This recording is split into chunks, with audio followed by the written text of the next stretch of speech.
everybody, welcome back. I'm the Gerbil, and I want to talk a little bit about Luthen. And honestly, I wish I knew how to say his last name. Real. I actually have no idea. I can't remember.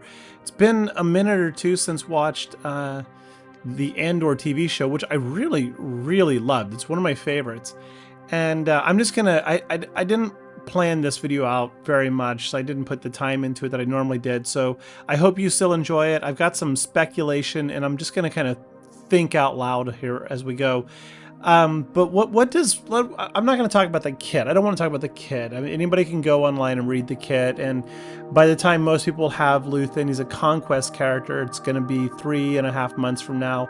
Most people are not going to remember the kit between now and then anyway. We never do. So, you know, and then when he comes out, there will be 7-star video testings from Arnold and others, and yada, yada, yada. So, but like Luthen just came out of nowhere. I don't think anybody was expecting this. To be blunt and honest, I was 100% expecting this conquest to be a ship, and I actually really thought that this conquest character was going to point us directly at the next Galactic Legend. Now, I've talked before that I think Galactic Legends are becoming less and less meaningful in the game, and perhaps even less sustainable. You know, when you have only one Galactic Legend, it makes a huge impact on your roster. Suddenly you can do so much more, be it Conquest, Challenges, or GAC. But when you get your 7th Galactic Legend, the improvement that it brings to your roster in terms of what it can do versus what it could do without the GL is insignificant. And when you get that last one, that 8th, it doesn't really matter. So what would a 9th or a 10th or a 12th GL do for you? Well, they have diminishing returns is the point. The more you have, the less meaningful they are. You know, you can imagine a time when we have 20 Galactic Legends and Kyber 1, just all defense is Galactic Legends or all offense. It's just like, it's kind of pointless. You just have really strong characters and then a whole bunch of not so strong characters. Well, Bane has also kind of wrecked that, right? Bane goes in and full autos several GLs, and more and more there are squads that do that. Now, what is Luthen bringing though? So I guess the point is, I'm kind of wondering if there's going to be a Galactic Legend this year or not, and I'm leaning more towards not at the moment. Though I do speculatively think that the icon drop for Yoda was a mistake, and that we are going to get a Jedi Council Yoda later. But nonetheless, Luthen is interesting. So Luthen is made to work with either as a support unit under Mon Mothma or as an aggressive attacking unit under Saw.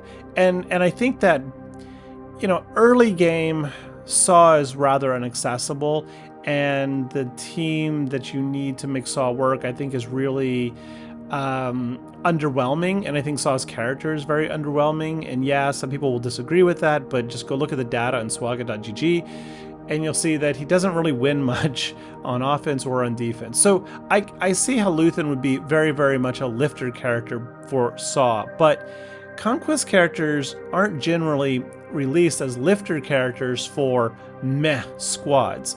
So I don't think that we're getting the next 3 months of Conquest character right during Galactic Legend Prime event time or Galactic Ship Legendary Ship Prime event time. Because let's face it, this next Conquest is the time that we should be getting the next Galactic Legend or Galactic Ship announcements.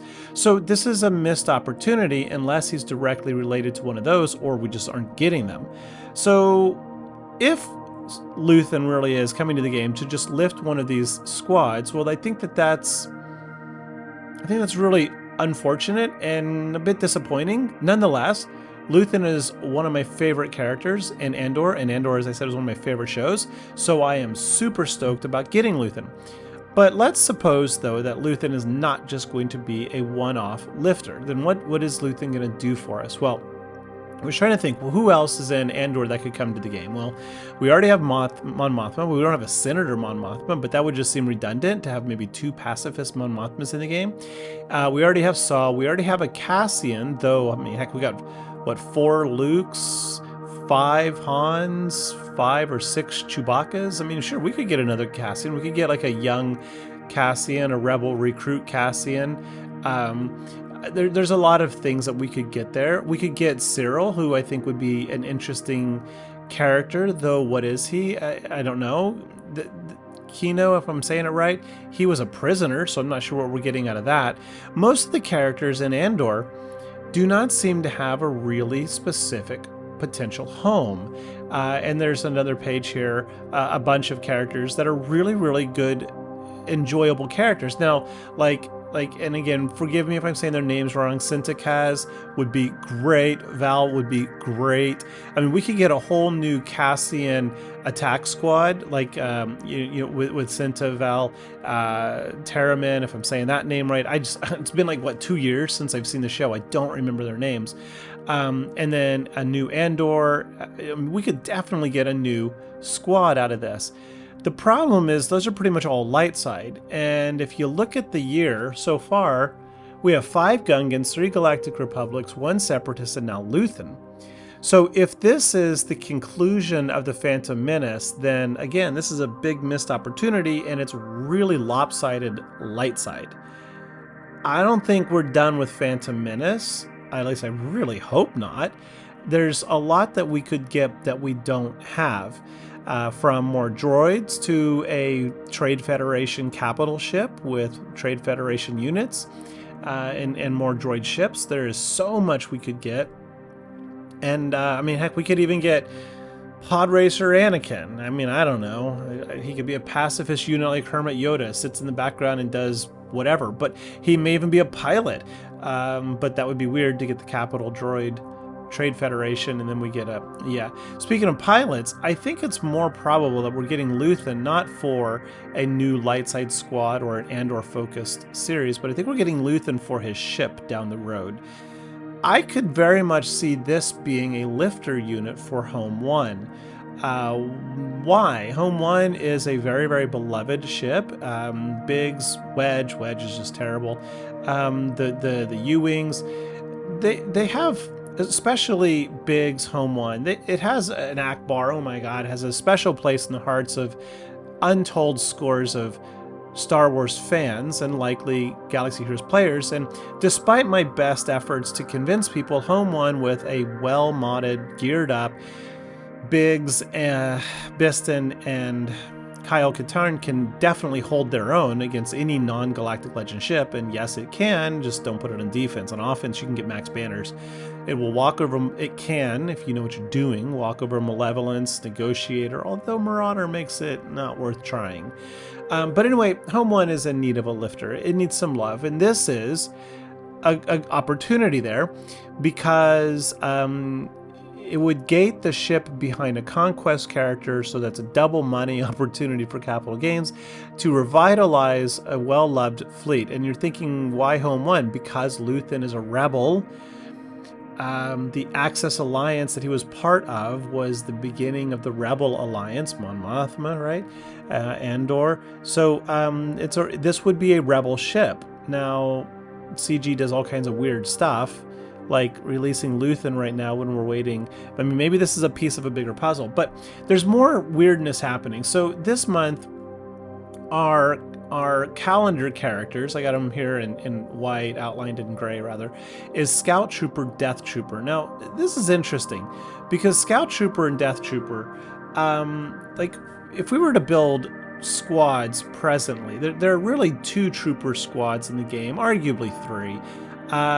You can go with a Veers, Piet, Dark Trooper, Moff Gideon. Take your pick. I personally prefer Range Trooper. Which one's Range Trooper? I think this one is Ranged. I don't remember. No, that's Snow Trooper. Range Trooper. And then you can build out a really decent Iden Versio squad with, I definitely recommend Stark, Death Trooper, Scout Trooper, right there, just whatever that is, and Stormtrooper. Now, if you throw in Dark Saber Moff Gideon and you try to build a Remnant squad, it really wrecks this stuff. Like, check out what happens if we pull Moff down here and then we go with Scout Trooper. See, now we've already handicapped both of these squads. Oh, you need Stormtrooper also. And then who's the 5th? Is it Dark Trooper? I actually have to go look that up. Not Dark, but Death Trooper. Is he Imperial Remnant? Oh, and he is. So these are both Imperial Remnants, which kind of points to an Imperial Remnant squad. But in order to do that, and most people don't do that yet, in-game players certainly have it as an option, but most people don't want to wreck 2 squads for the price of 1. Especially when this guy gets defeated so easy by a few people, like full auto easy win. You got holes. I mean, like, even if you go 5 here, that's going to be awful. You're missing someone up here, that's going to be awful. So you need people, which brings us back to Andor. There are a couple of people here that have some real viability. Chief among them would be Dedra, who was really an outstanding character, a very analytical person who would be a support character providing buffs and abilities. Good idea. My computer agrees with me. And then, of course, we could get like the Mud Trooper in there, and the Lieutenant Gorn was a double agent, so we could even get Terran Lieutenant Gorn, and this would kind of break this hard focus push into light side that we have the year. I mean, look, 1, 2, 3, 4, 5, 6, 7, 8, 9 light side, 1 dark side. That's not very balanced, right? Anakin's supposed to bring balance to the Force. Let's get some balance. So if we got these 3 characters, or even just 2 of them, it doesn't even matter which 2. Let's say we get a Dedra. We could put Dedra right up here.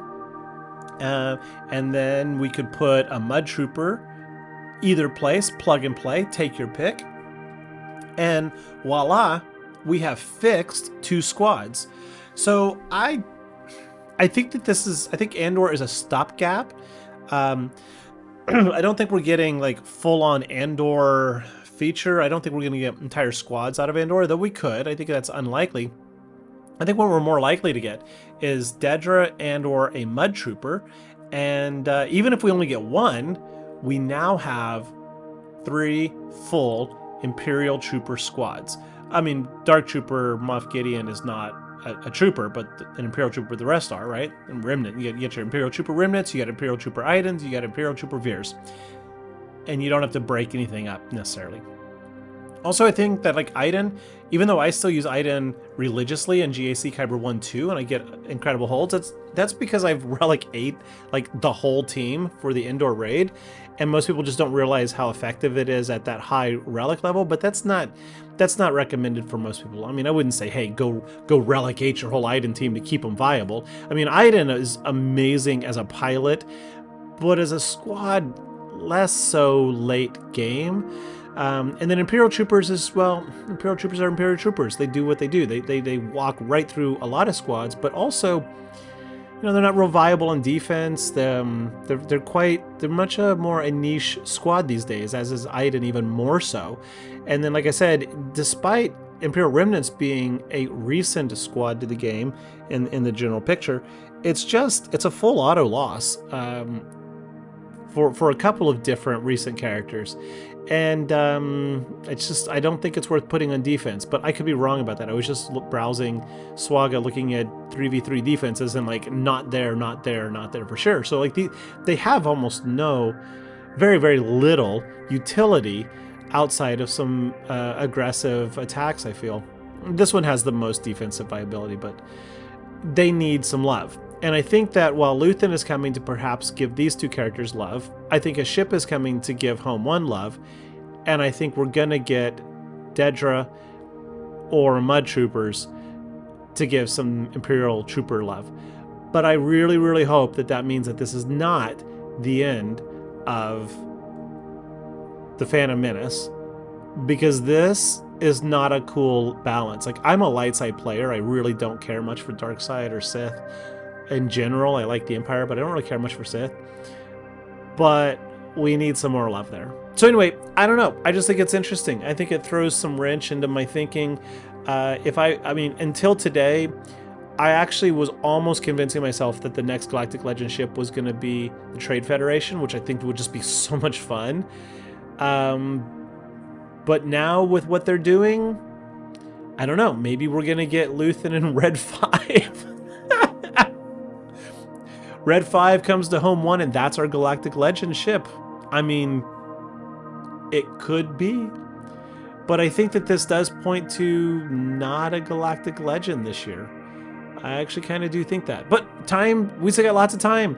And I'm going to keep my fingers crossed that it's going to be a galactic legend, Senator Palpatine, or who's a neutral, not a neutral, but a unaligned Force user. Or that we will get a Jedi Council galactic legend with Resolute, maybe. I don't know. I don't know, folks. Just thinking out loud. Anyway, hey, if you enjoyed any of this quasi entertainment, push that like, push the sub. I appreciate it, and I'll catch you later. Bye bye.